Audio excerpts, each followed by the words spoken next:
She was the air hostess on board the notorious Lolita Express, the billionaire's private jet at the center of a sex scandal. Almost every trip that I did go on, there were young girls around. Bombshells have dropped not too far from Jeffrey Epstein's home as we uncover the revelations of his employees. Steve Cully, a former employee who worked on Jeffrey Epstein's island from 1999 to 2005, managed the island's telecommunications and data systems, giving him a unique insight into the activities that took place there. He witnessed guests, including young girls, and even encountered some of the most powerful and well-known figures in the world. Epstein's employee opens up.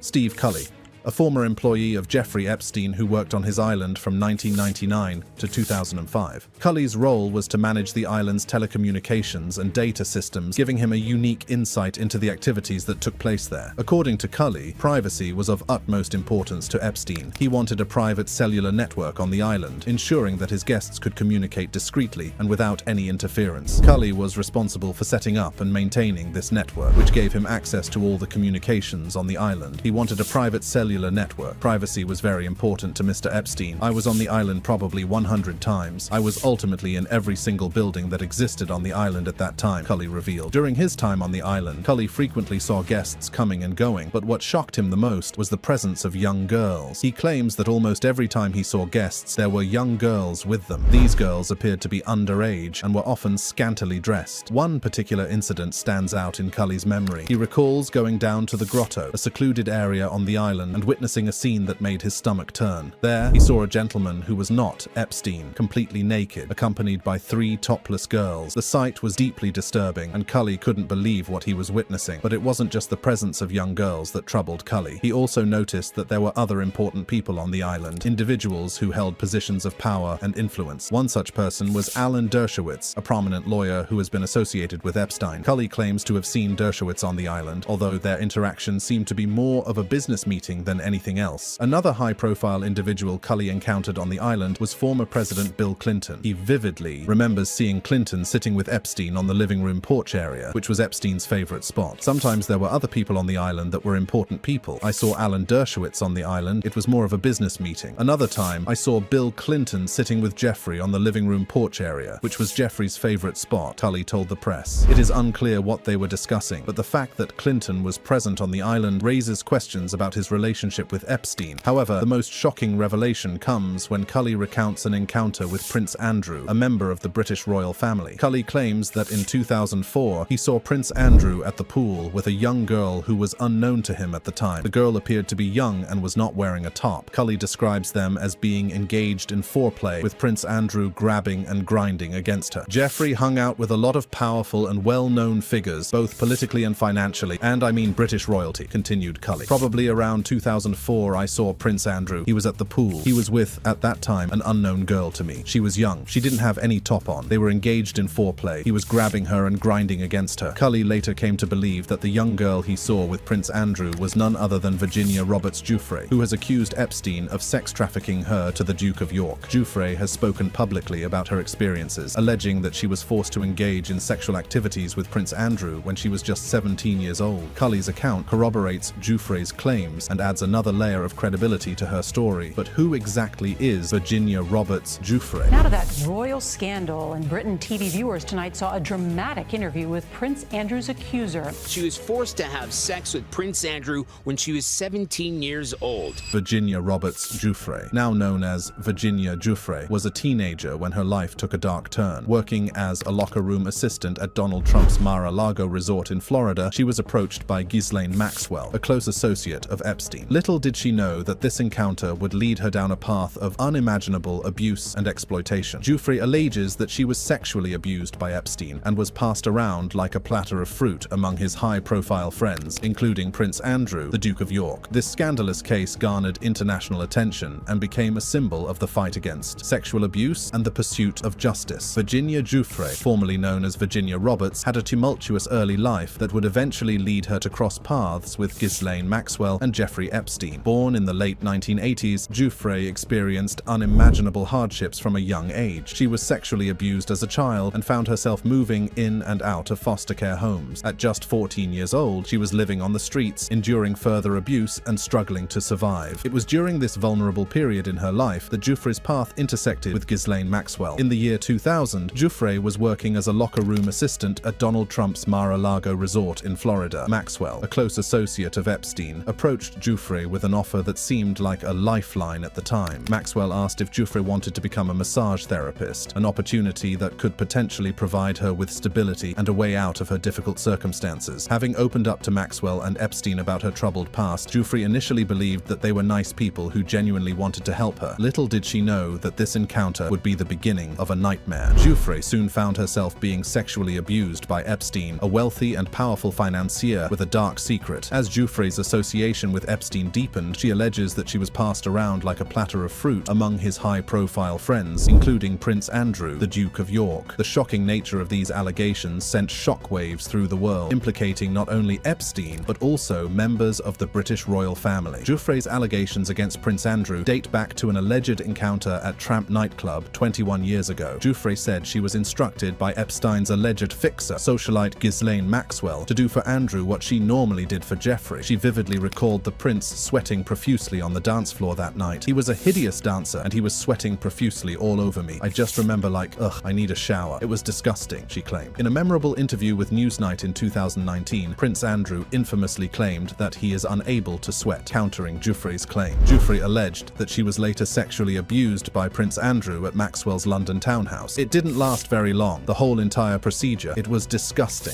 He wasn't mean or anything, but he got up and he said thanks and walked out, and I sat there in bed just horrified and ashamed. Everythi said, "It was a wicked time in my life. It was a really scary time in my life. I had just been abused by a member of a royal family." She also claimed that the next day, Ghislaine Maxwell told her that she had done a good job and that she had made Prince Andrew really happy. The prince vehemently denied these allegations, stating that he was at home after attending a children's party at Pizza Express in Woking. A photograph showing the royal with his arm around Everythi's waist, which is thought to have been taken inside the London home of socialite Ghislaine Maxwell on March 10, 2001, was brought to Andrew's attention in an interview. "I have absolutely no memory of that photograph ever being taken," Andrew said, before questioning the authenticity of the picture itself because he's wearing his traveling clothes as opposed to his regular suit and tie. However, the photograph was given to the FBI, who has never questioned its authenticity. Before filing the current civil lawsuit, Everythi spent 4 years as Epstein's personal masseuse, during which she alleges she was trafficked to Epstein's friends and clients. In a 2009 civil lawsuit against Epstein under the pseudonym Jane Doe 102, she claimed to have been sexually exploited by Epstein's adult male peers, including royalty. Everythi reached a $500,000 settlement with Epstein in that case before it went to trial. She also sued and settled for an undisclosed sum with Maxwell in a 2015 defamation suit. Back to Steve Cooley, who exposed what he saw while working for Epstein. The former employee revealed that not too long after he became disgusted with what he was seeing and quit working on Epstein's island, since he had 2 daughters who were teens at the time. Cooley is not the only employee who experienced abhorrent things while working for Jeffrey Epstein. Shawntae Davies also came forward to expose the disgraced billionaire. From being groomed by Maxwell to provide massages on Epstein's private island to enduring the unimaginable horrors of multiple rapes,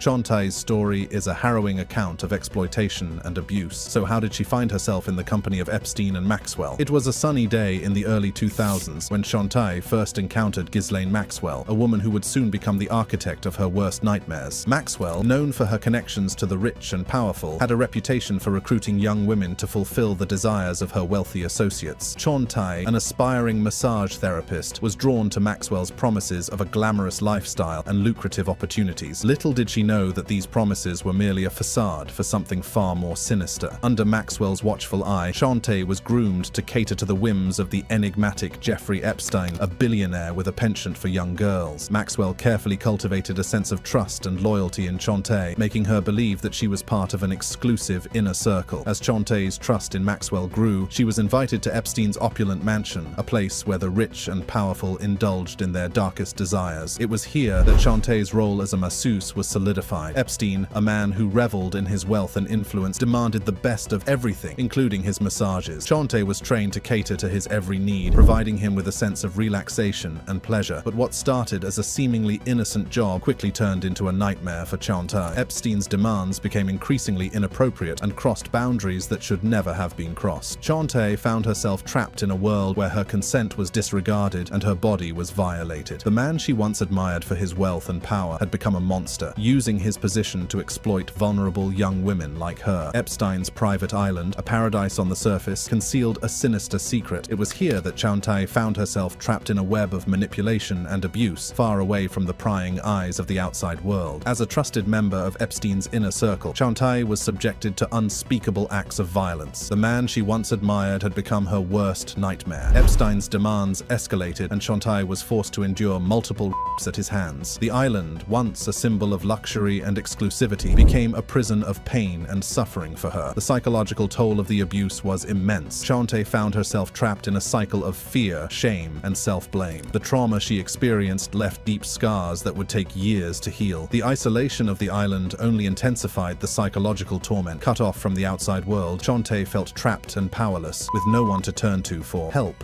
She battled with conflicting emotions, torn between the desire to escape and the fear of the consequences if she spoke out. The grip of Epstein's power was suffocating, leaving her feeling helpless and alone.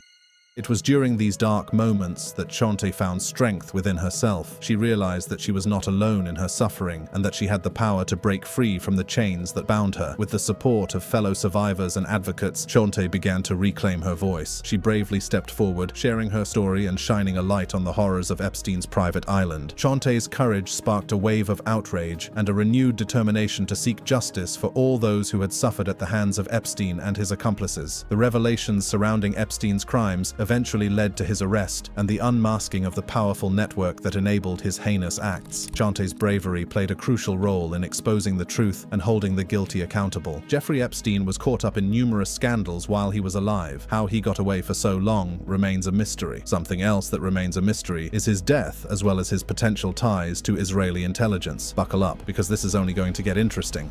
The Jeffrey Epstein saga. From his early days as a successful businessman to his eventual arrest and mysterious death, Epstein's name has become synonymous with sexual abuse and sex trafficking. Despite his demise, the victims of his crimes continue to speak out, seeking justice and shedding light on the dark secrets of Epstein's world. In the 1950s, a young Jeffrey Epstein was born into a middle-class family in Brooklyn, New York. Little did anyone know that this seemingly ordinary boy would grow up to become one of the most notorious figures in modern history. Epstein's journey from humble beginnings to the pinnacle of wealth and power is a twisted tale that begins with his early days as a successful businessman. As a young man, Epstein showed signs of exceptional intelligence and ambition. After dropping out of college in the 1970s, he embarked on a career as a math teacher at the prestigious Dalton School in Manhattan. In the 1980s, Epstein's path would intersect with that of a wealthy businessman named Stephen Hoffenberg. Hoffenberg, impressed by Epstein's intellect and potential, hired him as a consultant for Tower Financial Corporation. This marked the beginning of Epstein's ascent into the world of high finance and the start of a partnership that would shape his future. With his keen financial acumen, Epstein quickly rose through the ranks at Tower Financial, establishing himself as a rising star in the industry. His connections and ability to navigate the complex world of finance soon caught the attention of powerful individuals who saw in him a valuable asset. Epstein's rise to prominence was not without controversy. In the 1990s, Tower Financial came under scrutiny for engaging in a massive Ponzi scheme orchestrated by Hoffenberg. While Epstein himself was not directly implicated in the scheme, his association with Hoffenberg raised eyebrows and cast a shadow over his reputation. Despite the scandal, Epstein managed to distance himself from the fallout and continued to build his own empire. He founded his own financial management firm, J. Epstein & Company, which catered exclusively to a select group of ultra-wealthy clients. It was through this venture that Epstein would amass his vast fortune and gain access to the highest echelons of society. Epstein's charm and intellect became his greatest assets as he cultivated relationships with influential figures from the worlds of politics, business, and entertainment. His connections opened doors to exclusive social circles and provided him with a level of access and influence that few could ever dream of. As Epstein's wealth and influence grew, so too did his appetite for a lavish lifestyle. He acquired multiple properties, including a luxurious mansion in Palm Beach, Florida, which would later become the epicenter of his criminal activities. It was during this time that Epstein's dark side began to emerge. He used his wealth and connections to exploit vulnerable young girls, luring them into his web of manipulation manipulation, and abuse. Epstein's Palm Beach mansion became a den of horrors where innocent lives were shattered and the wealthy and powerful turned a blind eye. The early years of Epstein's rise to power set the stage for the unimaginable crimes that would later come to light. His intelligence, charm, and ability to navigate the corridors of power allowed him to operate with impunity, shielded by a network of influential individuals who were complicit in his actions. In March 2005, a 14-year-old girl and her parents reported to the police that she had been taken to Epstein's Palm Beach mansion by a peer. She alleged that Epstein paid her to give him a massage, which quickly escalated into sexual abuse. The Palm Beach Police Department launched an investigation into Epstein's activities, uncovering a disturbing pattern of behavior. It became apparent that Epstein had a well-oiled system in place to procure young girls for his sexual gratification. Epstein's mansion in Palm Beach became a house of horrors for many underage girls. They would be lured into his web of manipulation and exploitation, often under the guise of offering them financial assistance or career opportunities. As more victims came forward, a clearer picture of Epstein's modus operandi began to emerge. Some victims alleged that Epstein's close associate, Ghislaine Maxwell, played a significant role in recruiting and grooming young girls for his pleasure. Epstein's team of heavyweight attorneys, including Alan Dershowitz, went to great lengths to cast doubt on the credibility of the victims. They dug up dirt on the girls, attempting to tarnish their reputations and discredit their allegations. Despite the obstacles, the victims' courage and determination led to a grand jury investigation. In May 2006, Epstein was charged with multiple counts of unlawful sex acts with a minor. The case was referred to the state attorney at the time, Barry Krischer, who presented the evidence to a grand jury. However, the grand jury heard from only 2 of the dozen-plus girls law enforcement had gathered as witnesses. In a shocking turn of events, the grand jury returned an indictment of just 1 count of soliciting prostitution. This lenient charge did not accurately reflect the gravity of Epstein's crimes. Epstein's legal team, led by high-profile attorney Alan Dershowitz, negotiated a plea deal with Alex Acosta, the U.S. attorney in Miami at the time. The deal would become highly controversial and heavily criticized in the years to come. In October 2007, Epstein and Acosta tentatively agreed to a plea deal that would allow Epstein to plead guilty to 2 felony prostitution charges. The victims would not be notified of the agreement, and all grand jury subpoenas would be voided. The non-prosecution agreement, negotiated, signed, and sealed in secrecy, effectively shielded Epstein from facing federal charges and ensured that the full scope of his crimes would remain hidden from the public eye. On June 30, 2008, Epstein appeared in a Palm Beach County courtroom to plead guilty to the reduced charges. The hearing was devoid of his accusers, denying them the opportunity to confront their abuser. Epstein was sentenced to a mere 18 months in jail, serving his time in a private wing of the Palm Beach County stockade. He was allowed to leave the jail 6 days a week, up to 12 hours per day, to go to work. Around the same time, Epstein began settling at least a dozen other lawsuits out of court, further silencing his victims and preventing their stories from being heard. The secret plea deal and the lenient sentence sparked outrage and raised questions about the justice system's handling of Epstein's case. However, it would take years for the full extent of Epstein's crimes to come to light. It was during this time that whispers of Epstein's connections to intelligence agencies started to circulate. Some speculated that his light sentence was a result of his cooperation with intelligence agencies, specifically the Mossad. The Mossad, known for its intelligence gathering and covert operations, seemed like a plausible link to Epstein's mysterious activities. Epstein's connections extended beyond individuals to his various properties, which were said to be equipped with sophisticated surveillance systems. These systems allegedly captured compromising material on influential figures who frequented Epstein's residences, providing him with potential leverage. This information, if true, would support the theory that Epstein was acting as an intelligence asset, gathering information for the Mossad. In July 2019, the world was stunned when Jeffrey Epstein was arrested once again, this time on federal charges of sex trafficking. The arrest came after years of allegations and legal proceedings related to his involvement in the trafficking of underage girls. Epstein's connections to powerful figures and his lavish lifestyle had long fueled rumors and whispers, but now the truth was finally catching up with him. As news of Epstein's arrest spread, so did the speculation about the extent of his crimes and the identities of those involved. It was alleged that Epstein had a vast network of influential individuals who were complicit in his illegal activities. The world waited with bated breath to see if Epstein would name names and expose the dark underbelly of the elite. However, before Epstein could reveal any secrets, his life took a shocking and unexpected turn. On August 10, 2019, he was found unresponsive in his jail cell at the Metropolitan Correctional Center in New York City. The official ruling was suicide by hanging, but this conclusion was met with skepticism and disbelief. Almost immediately, conspiracy theories began to circulate, suggesting that Epstein's death was not a suicide, but rather a carefully orchestrated murder. The circumstances surrounding his death only added fuel to the fire. Questions were raised about the violations of jail procedures, the malfunctioning cameras, and the suspicious behavior of the guards on duty. One of the key factors that raised eyebrows was the apparent violations of jail procedures. Epstein was supposed to be under constant surveillance, yet reports emerged that the guards on duty had failed to conduct regular checks and falsified records to cover up their negligence. This revelation only added to the suspicion that foul play may have been involved, but the story took an even darker turn when Epstein's first suicide attempt came to light. On July 25, 2019, Epstein was found semi-conscious in his prison cell with injuries to his neck. This incident raised concerns about his well-being and led to him being placed on suicide watch. As the investigations unfolded, more details emerged that added to the intrigue. It was revealed that Epstein had been taken off suicide watch just days before his death, despite a previous incident that had raised concerns about his well-being. This decision raised questions about the judgment of those responsible for his care and whether it was a deliberate move to create an opportunity for him to take his own life. Adding to the intrigue were the malfunctioning cameras in the area surrounding Epstein's cell. These cameras, which should have captured crucial footage of the events leading up to his death, conveniently malfunctioned, leaving a void of visual evidence. This raised questions about whether the malfunction was a mere coincidence or a deliberate attempt to conceal the truth. Supporters of the murder theory pointed to Epstein's claims of having compromising information on powerful figures. They believed that he was silenced to prevent him from testifying and exposing the dark secrets of the elite. The idea that Epstein's death was part of a larger cover-up sent shockwaves through society and ignited a firestorm of speculation. Online forums and social media platforms became breeding grounds for conspiracy theories, with individuals dissecting every detail of Epstein's life and death. Some even went as far as to suggest that body doubles were involved, further muddying the waters of truth and fiction. The FBI and the Department of Justice launched investigations into Epstein's death, aiming to uncover the truth behind the controversial circumstances. The Inspector General's report criticized jail officials for negligence and misconduct, further adding to the doubts surrounding the official narrative. We may never know the truth surrounding Epstein or even his death. However, his victims can rest easy knowing that he will never hurt young girls again. If you enjoyed this video, click on the boxes playing on your screen to watch similar content.